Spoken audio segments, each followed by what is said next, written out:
గత సంవత్సరంలో చేసిన పాపాలు తొలగిపోయి నూతన సంవత్సరంలో మంచి మార్గంలో నడవాలని ఆ జీసస్ ను కోరుకున్నట్లు ఫాదర్ జోసెఫ్ అన్నారు. హనుమకొండ జిల్లా ధర్మసాగర్ మండల కేంద్రంలో నూతన సంవత్సర వేడుకల్లో భాగంగా పలు గ్రామాలు తిరిగి చర్చిలలో ప్రార్థన నిర్వహించారు. పునీత ఆంథోనీ చర్చిలో ప్రత్యేక ప్రార్థనలు చేశారు. అనంతరం ఫాదర్ జోసెఫ్ మాట్లాడుతూ తెలిసి తెలియకుండా చేసిన తప్పులను క్షమించమని యేసుక్రీస్తుని వేడుకున్నట్లు తెలిపారు.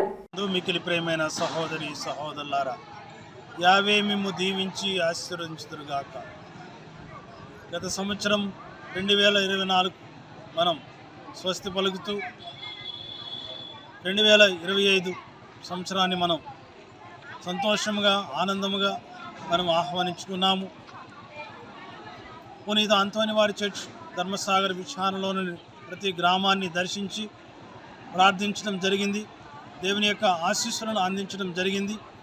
గత సంవత్సరం చేసినటువంటి పొరపాట్లు మనం జ్ఞప్తి చేసుకుంటూ ఆ యొక్క పొరపాట్లను సరిదిద్దుకుంటూ ఈ యొక్క నూతన సంవత్సరంలో ప్రతి ఒక్కరూ సంతోషంగా సుభిక్షంగా ఉండాలని, శాంతి సమాధానాలతో అష్టైశ్వర్యములతో భోగభాగ్యములతో తొలతొగాలని, బంగారు పంటలు పండాలని, ప్రజలందరూ ఆరోగ్యంగా సంతోషంగా జీవించాలని ప్రత్యేకమైనటువంటి ప్రార్థనలు, దివ్యబలి పూజలు పునీత ఆంథోనీ వారి చర్చ్ ధర్మసాగర్ నందు జరపడం జరిగింది.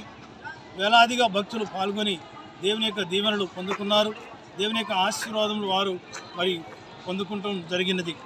కనుక ప్రియ సహోదరి సహోదరులారా, దేవుడు మనందరినీ మన కుటుంబాల్లో మన బిడ్డలను దీవించి ఆశీర్వదించాలని ఈ యొక్క నూతన సంవత్సరంలో ఆ ప్రభుని మనం వేడుకుందాం. We wish you happy new year. God bless you all.